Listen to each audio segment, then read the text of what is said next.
This video is lovingly dedicated to Christians who feel bad that they don't feel bad enough. Let me describe what I'm talking about. I am talking about Christians who are very concerned that they don't feel sorry enough for their sins. Maybe they are feeling sort of apathetic about their spiritual lives, and then they feel terrible that they're feeling apathetic. Or maybe they've had some unwanted religious thoughts and they used to feel absolutely repulsed by those thoughts, but now they just kind of are like, whatever. And then they feel a complete sense of dread about the fact that they didn't feel as much dread as they should. I know it sounds weird. You guys who have been following me know who I am, but those who don't, I'm Jamie. I make videos for Christians with obsessive compulsive disorder. Isn't that sad that there is such a thing? We wouldn't wish it on our worst enemies, but yes, here we are talking about OCD as Christians. And I've had, by the way, guys, this is crazy week number 47 in a row, and so I didn't even get a Bible verse that matches the idea that I'm trying to share with you guys. This is more of just kind of a practical video. Actually, we were in our group session on Zoom a couple weeks ago, or one of our group members mentioned this, and I said, you know what, I've heard this from so many people, but this individual who's also a subscriber on this channel, the way that he worded it was just so wonderful. So credit to him for inspiring this video. But I wanted to talk a little bit more about this idea of not feeling bad enough and not getting the negative emotions that you think you ought to be getting. So the idea is this: as a Christian with OCD, so let's say that you have intrusive thoughts, blasphemous thoughts, sins, whatever it may be, whatever bad thing it is that you're trying to avoid.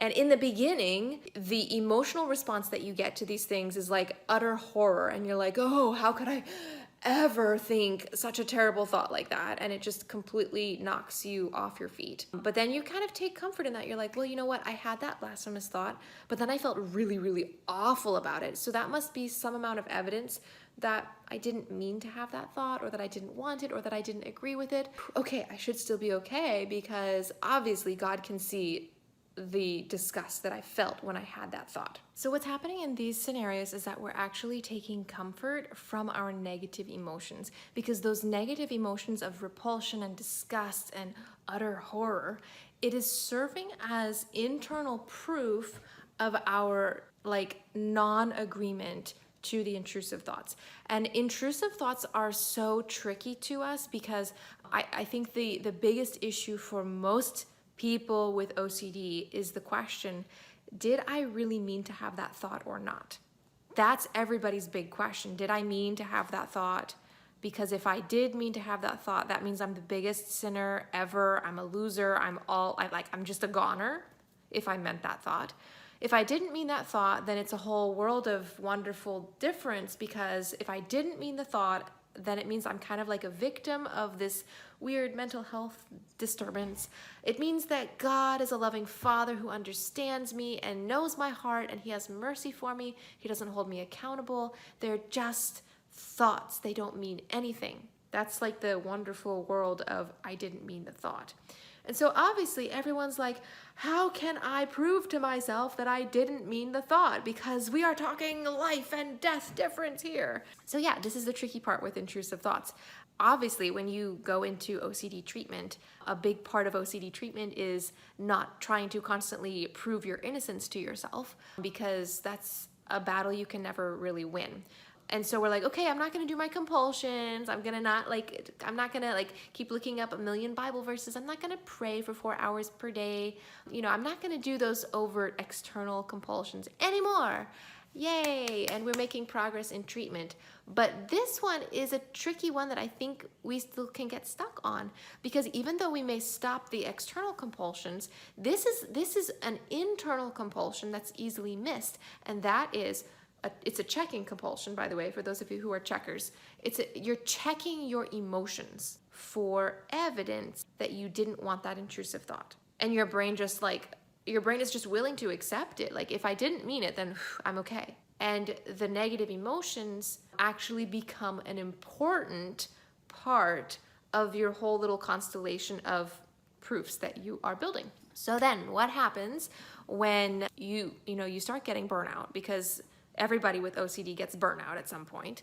You start getting burnout, you start getting really tired, maybe a little depressed, definitely apathetic, particularly if you've been doing OCD treatment and you keep hearing the message that these are just thoughts, they don't matter, they're intrusive, you didn't mean them, like just let them go, don't try to analyze them, don't try to fight with them, just let them be there, just let them go.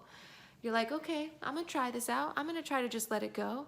And you practice it a few times, and you just, the combination of the burnout and the right thing to do leads your brain to just stop caring as much about the intrusive thoughts. So then one day you get like a terrible, terrible thought that passes through your mind, and you're like, whatever. Now, for the person going through OCD treatment, their therapist is probably in the background like, yay, good for you, good for you. But you are suddenly like freaking out because you're like, wait a second, that was a terrible thought and I didn't care about it. That must mean and fill in the blanks for what that must mean. And we have some big catastrophe for what that must mean. And the reason being is because we've just lost the negative emotions which were sort of holding up our whole theory of, I didn't mean that thought. And now it's gone. And that's a big problem for us. It's not a big problem in the grand scheme of things. It actually means that you're probably making progress. But if you're not aware of this, it can be extremely anxiety-inducing. And so that's kind of why I'm making this short video, is because I don't want you to be really concerned about that. If we just pull apart what's happening, is number one, you're probably experiencing burnout. Number two, you're probably making some progress in what you really are supposed to be doing with OCD, which is to stop giving the thoughts as much time and attention, and that's good. And number three, you need to recognize that these negative emotions can actually become a crutch, and they begin to take on sort of a life of their own as another little player in these conversations in your head. I would just say, if you one day start to have, or maybe you already have, if you have terrible intrusive thoughts and you just don't care about them, please don't be afraid. Don't be worried about that. That's okay. It's a normal part of recovery. I think almost everybody that deals with the sort of intrusive thought, blasphemous thought symptom cluster within religious OCD, almost everybody in that group goes through a period where they don't care about the intrusive thoughts, and then they start freaking out about the fact that they don't care. If that's you, please be encouraged. It's normal. You have not committed anything terrible as you think. But I think the answer for you is to just keep pressing forward. Whether you felt bad about the thought or whether you don't feel bad about the thought, Jesus actually still knows the real you. He still understands your heart. And to me, it just sounds like you are making progress. So keep hanging in there and looking to Jesus. He will give you the strength to carry on, even if you feel like you're about to die any minute now. It's still going to be okay. So anyways, thanks for watching this, and I'll see you back for one of our next videos.